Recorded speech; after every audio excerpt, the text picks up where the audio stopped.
আসসালামু আলাইকুম বড় ভাই, শরীরটা ভালো? হেই বন্ধুরা, ওয়েলকাম ব্যাক। আইয়া পড়ছি আমি। ওকে, বুঝছি, হয় নাই, আবার আবার আবার। সো হ্যালো ভাই ব্রাদার, ওয়েলকাম ব্যাক।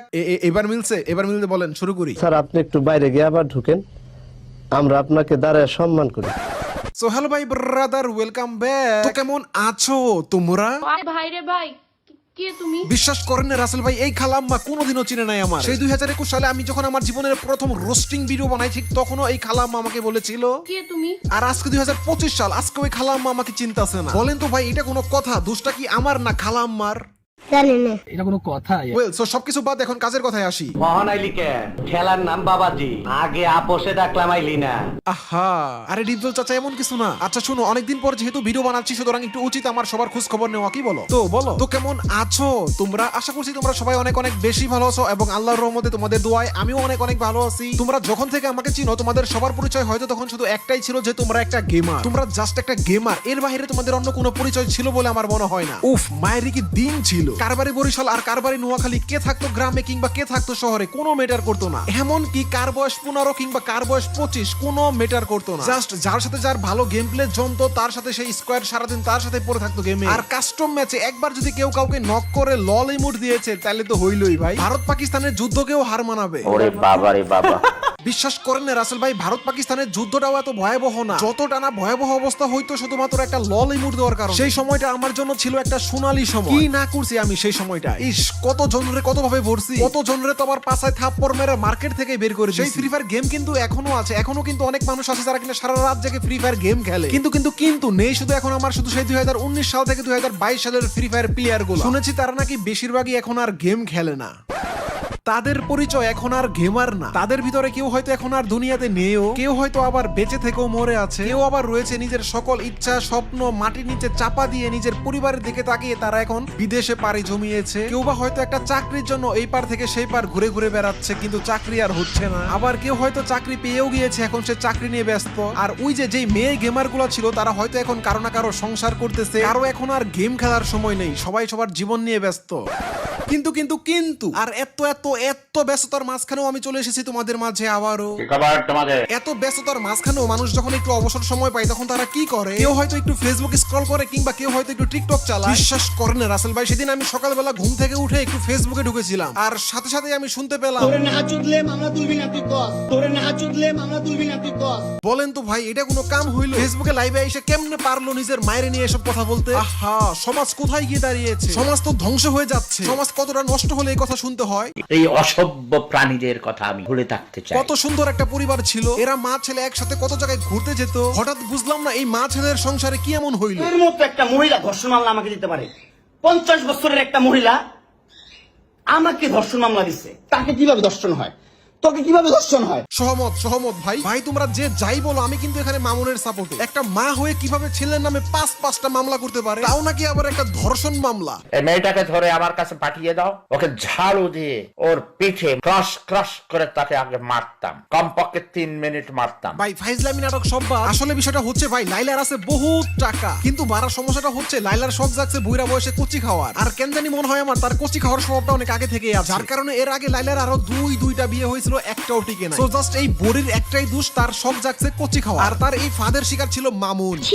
এভাবে প্রকাশ্যে কেউ কে এসব কথা বলে? এই টিকটকার লাইক স্টার মামুনের নাম হচ্ছে প্রিন্স মামুন। বেচারা যদিও বস্তিতে বসবাস করতো, কিন্তু তার শখ ছিল প্রিন্স হওয়ার। চলো মামুনের অতীত সম্পর্কে তোমাদেরকে হালকা একটু ধারণা দেই। এই পোলা আগে গ্রামের বিভিন্ন বিয়েতে গিয়ে নাচতো সামান্য কয়টা টাকার জন্য, আর পাশাপাশি করতো টিকটক। বেশ, খেলা তো ভাই এখান থেকেই শুরু। কোচি মামুন টিকটকে কোমর ধুলায় নাচতো, আর চোখে পড়ে গেল লাইলা। আমার তো কেন জানি মনে হয় লাইলা যখন প্রথম মামুনকে দেখেই লাইলার হয়ে গিয়েছিল ভাই। এরপর আর কি, বাংলা সিনেমার কমন কাহিনী, শুধুমাত্র একটু উল্টা। বাংলা সিনেমাতে আমরা ঠিক যা দেখতাম, নায়িকা থাকতো অনেক বড় লোক, নায়ক থাকতো গরিব, ঠিক সেম কাহিনীটা এই লাইলা মামুনের সিনেমাতেও হয়েছে। যেই সিনেমাতে লাইলা হচ্ছে অনেক বড় লোক আর মামুন হচ্ছে ফকির নিচু। ব্যাস, এরপর আর কি, জমে গেল প্রেম। মামুন পড়ে গেল এমন একটা মেয়ের প্রেমে যে কিনা তার মায়ের থেকেও বড়। এইদিকে মামুন আর তার মায়ের ধান্দা ছিল লাইলাকে পটিয়ে তার টাকা পয়সা সম্পদ ভোগ করে এরপর লাইলাকে ছেড়ে দেওয়া। আর অন্যদিকে ভুস্কি মার্কা মহিলা লাইলার, তার ইচ্ছা ছিল শুধুমাত্র একটা কোচি ছেলে খাওয়া। ভাই আমি বুঝি না, মানুষ কত বড় বকচুদ হলে নিজের মায়ের থেকেও বয়সে বড় তার সাথে প্রেম করে। আর এই লজ্জাহীন লাইলার কথা কি বলবো ভাই, ইতিহাসে এমন কোন স্টোরি আছে নাকি নাকি আমি জানিই না। এই জন্যই ভাই আমি আমার সেই পুরাতন ভিডিওগুলোতে সবসময় বলতাম যে ভাই পোলিও টিকা অনেক বেশি ইম্পর্টেন্ট। এই ভিডিওটা যারা যারা দেখতেছেন, আপনার যদি মনে হয় যে আপনার বাবা মা আপনাকে ছোটবেলায় পোলিও টিকা খাওয়ায় না, বিশ্বাস করেন রাসেল ভাই, আসলে এমন যদি হয় তাহলে বাংলাদেশের নেক্সট বকচোদ আপনি হতে যাচ্ছেন।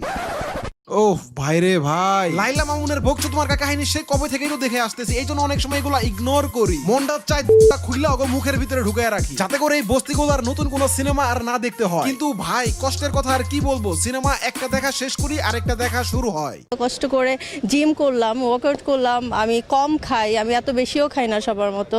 সো আমি যদি আমার ফিগারটাই না দেখাতে পারি তাহলে তো এটা কেমন না, এত কষ্ট করে লাভ কি? ভাইরে ভাই, আপনি যাই কোন আর তাই কোন, কথাটা কিন্তু আমার চরম ভাল লাগে। এত লুকোচুরি না করে ডাইরেক্ট পরিচয় দিয়ে দিছে। আপনি যাই ভাবেন না কেন ভাই, এটা বলতে বাধ্য যে মেয়েটার অনেক সাহস আছে। আসলেই কিন্তু সাহস অনেক বড়, হ্যাঁ অনেক বড়।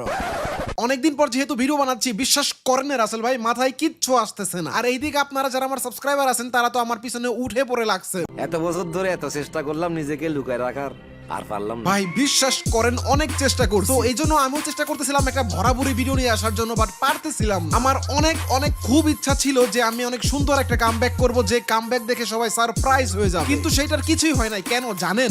আজ মানে যখন আমি ভিডিওটা বানাচ্ছি ঠিক আজকে ঠিক রাত 12টায় আমি টিকটকে ঢুকি, আর কেন জানি আমার সামনে এই ভিডিওটা চলে আসে। সো হ্যালো ভাই ব্রাদার, ওয়েলকাম ব্যাক। অল্প কিছু সময়ের জন্য তো তাড়াতাড়ি বলো কেমন আছো তোমরা? আশা করতেছি তোমরা সবাই অনেক অনেক অনেক ভালো আছো। কি ভাবতেছেন টিকটকের এই ভিডিওতে আমার প্রশংসা করেছে এই জন্য আমি ভিডিও বানাচ্ছি আজকে? এমন কিছুই না। আমি যখন এই ভিডিওটার কমেন্ট বক্সে যাই, কমেন্ট বক্সটা দেখার পর আমার চোখ দিয়ে একাই পানি চলে আসে। দ্যাটস ইট, আমি আর কিছুই ভাবিনি। একদম সোজা আমি বেড থেকে আমি টেবিলে এসে পড়েছি, এবং আমি আপনাদের কমেন্ট দেখে এতটাই ইমোশনাল হয়েছি যে আমি আর কিছুই ভাবি। আমি এটা বিন্দু পরিমাণের জন্য ভাবিনি যে আমার মাথায় কোনো কন্টেন্ট রেডি নাই, আমার কোনো স্ক্রিপ্ট নাই। আমার মাথায় শুধু এসেছে মানুষ আমাকে এত চাইতেছে, আমি কেন আসতেছি না। এত মানুষ আমাকে চাচ্ছে, কালকে যদি আমি মরে যাই তাহলে কি হবে? তো এই জন্য আমি আর দেরি করি নাই। কিসের কামব্যাকের মায়ের বা, আমার মাথায় যা আসছে আমি ভিডিওতে তাই বলছি। এন্ড এখন বাজে হচ্ছে রাত 4টা, এখন আমি এডিট করব এবং আমি সকালে ভিডিওটা আপলোড করব। সো আর বেশি কথা না বলে নিজের প্যান্টের নিচ থেকে হাতটা বের করে ভিডিওতে একটা লাইক মারো, কমেন্ট করে জানাও কেমন লাগলো। সো আজকের ভিডিও এই পর্যন্তই, দেখা হচ্ছে পরবর্তী কোনো ভিডিওতে। সে পর্যন্ত সবাই ভালো থাকবেন, সুস্থ থাকবেন, টাটা, আল্লাহ হাফেজ।